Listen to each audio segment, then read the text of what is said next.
Hi, I'm Rachel, and this is my summer 2020 quarterly wrap-up. I'm a little bit late as I figured I might be. I gave myself a little bit of grace. I would have rather had this up on the first of the month, but I started a new job on Wednesday, so I gave myself a couple days. So there we have it.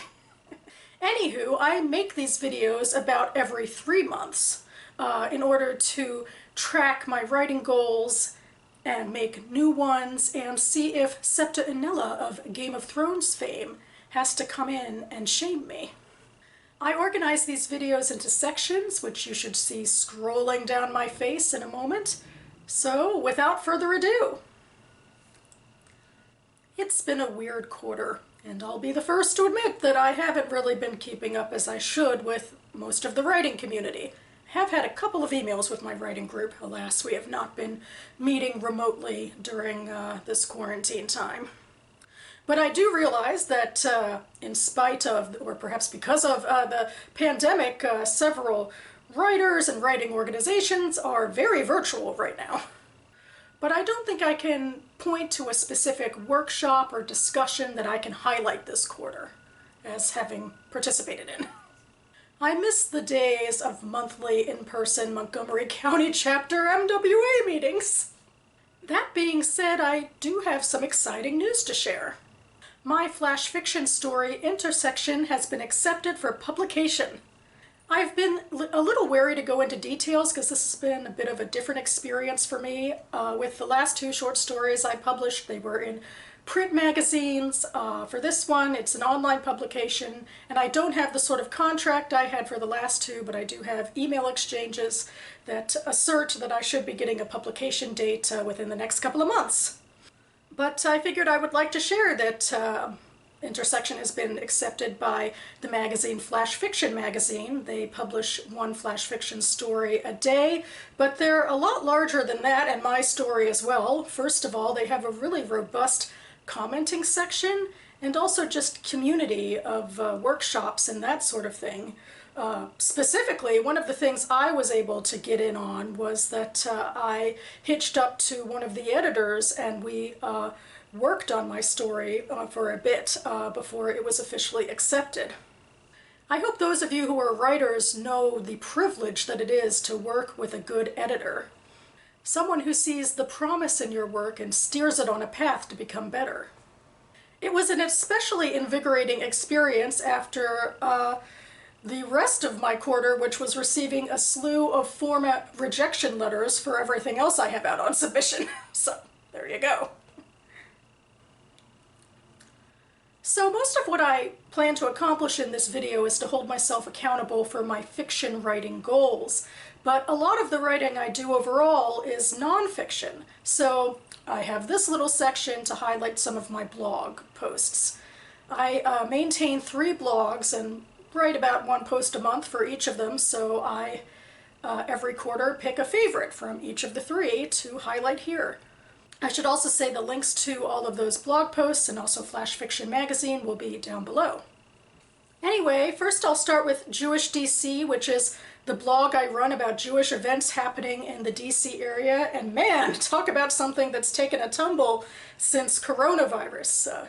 I look forward every year to doing several events in person, but of course none of that's been happening. Of course, several events have moved online, including the Smithsonian Folklife Festival. The Smithsonian Folklife Festival on its own is not a Jewish event, but I do an annual post about it because, well, the Smithsonian usually picks 1 or 2 countries a year to highlight, and then I go ahead and I write up brief histories of the Jewish histories of those countries. So when they went virtual earlier this year, they decided to highlight Brazil and the United Arab Emirates, and it was pretty exciting to write about those 2 places in Jewish DC, particularly perhaps the UAE, because around that time is when Israel signed the historic agreement with that country. But also I'm feeling a bit verklempt about this particular blog post because I've been, doing them every year, but this year is when the Smithsonian actually noticed it, and they tweeted a reply that they were looking into trying to highlight Jewish history themselves in, the festivals. And they have done it to a small degree in the past, too. But anyway, that was great. It's always great to hear from them. My next blog is Hava's Footsteps, which is a blog I first started to be more broadly about Jewish cultural issues, but then it also morphed into being about pop culture, because it's basically about my life and what catches my fancy. And pop culture often tends to do that, especially during San Diego Comic-Con. San Diego Comic-Con, of course, like everything else, had to be canceled in its physical form, but they were able to convene a lot of their usual panels online on YouTube back in July. So I watched a bunch of those from the comfort of my living room. That was fun. For Hava's Footsteps, I decided to give summaries of the 4 TV panels that I watched. 2 of them for shows that are currently-ish on the air, and 2 for old-time favorites of yesteryear. I don't usually think of San Diego Comic-Con as, the nostalgic con. Usually it's, it's an industry con and people are facing forward into the future. So it was really fun to, get the nostalgia of shows past. Anyway, finally, I will move on to my reading and writing blog. Maybe I can count this for some writing-related content that I consumed this month. I think it was in a video that I should try to find, I suppose, where some writerly people were talking about the flat character arc versus the positive and the negative character arcs in fiction. The flat character arc is about the protagonist of a fiction story where he or she comes into the story with a sense of right and wrong that doesn't change throughout the story. And one of the primary examples of this that people mention nowadays is Katniss Everdeen, who comes into the Hunger Games with the belief that the Capitol is evil and should be stopped, and exits the story the same way. But like a lot of times when people bring up Katniss, I get my heckles up. Because I think that relying too much on this as her narrative misses out on a lot of the nuance of her story and her personal journey. So I went ahead on my reading and writing blog and wrote a bit about that. Good practice, perhaps, because during NaNoWriMo or NaNoBlogmo, which is one of my projects, I am planning to write a few essays about the Hunger Games prequel novel, Ballad of Songbirds and Snakes. So stay tuned in November. But now back to the serious accounting part of this video, where I recap my summer 2020 goals and see how I did on them. Starting with number 1, submission station. Keep submitting work, a couple a month. And it's such a thrill to say not only did I achieve that, but for the first time ever since this slew of submissions, my work has borne fruit in the form of an acceptance. Huzzah! Goal number 2 was World Anvil Summer Camp, EAP. So World Anvil is kind of a Wikipedia for world builders site, except it's much more of a mom and pop organization with a large fan base on Discord. But in terms of world building for, writers and gamers, they basically offer a Wikipedia-esque template for you to flesh out the worlds that you're writing about.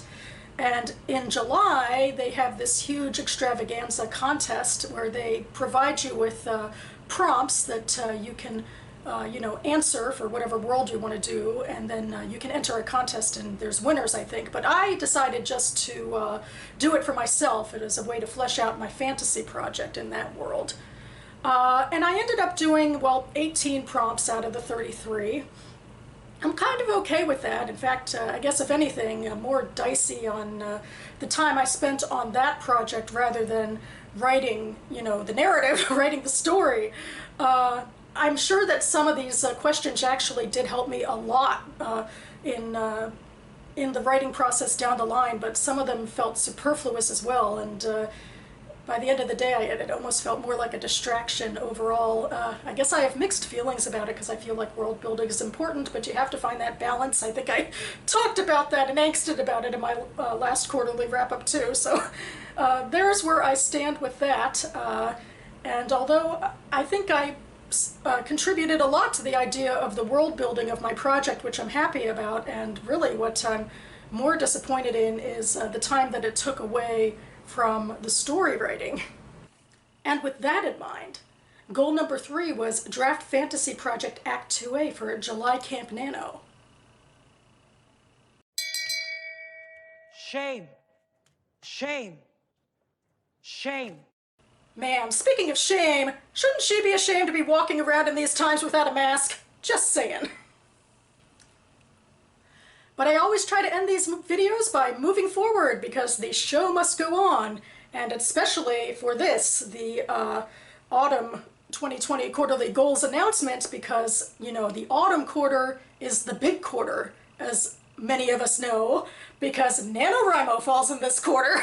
It's a big deal, and I'm going to be doing a lot more writing in this 1 month than I might have throughout a lot of the rest of the year.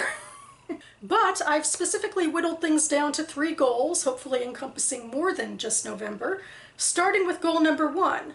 Find and attend a writing community and/or education program, because I just feel like that's something I really should be keeping up with, and I'm disappointed that I didn't, and I didn't have more to say at the beginning of this video. And hey, MWA certainly is doing some stuff online, self. Goal number 2, this will sound familiar, is draft Fantasy Project Act 2A for NaNoWriMo. Yes! I feel like I've backed myself into this corner really all year by pushing the ball down the court, but if there's any time when I can put my pedal to the metal, of course it's NaNoWriMo. And hopefully beyond, because goal number 3 is to keep working on the fantasy project in December. I just feel like this is something I should be challenging myself with more generally with NaNoWriMo, because I'm one of those people that, you know, writes up a storm in November and then kind of falls off the grid entirely in December, and I've been doing Nano for a long time now, and I should see if I can break that habit and remind myself that I'm not just a writer 1 month of the year.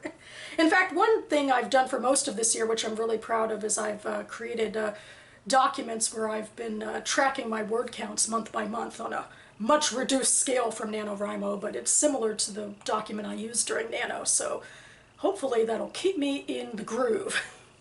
So that about covers it for me now. It is really weird to look back on the summer and to remind myself that I was furloughed for the entire time, and that in a lot of ways I'm disappointed in how little I got done. And now, of course, with this new quarter, I am back to work. Although I think I'm also a little bit hopeful about that. For a couple reasons. First of all, NaNoWriMo is a huge staple in my life.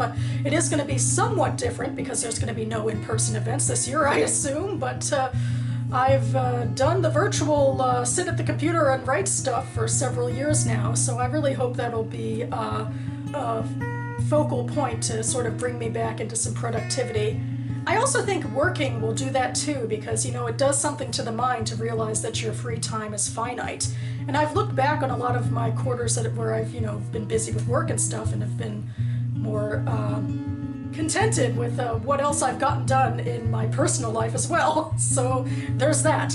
Anyway, this is what life is now. I am back to work, and I have to deal with the time I have now, and the past is now in the past, to quote Elsa from Frozen.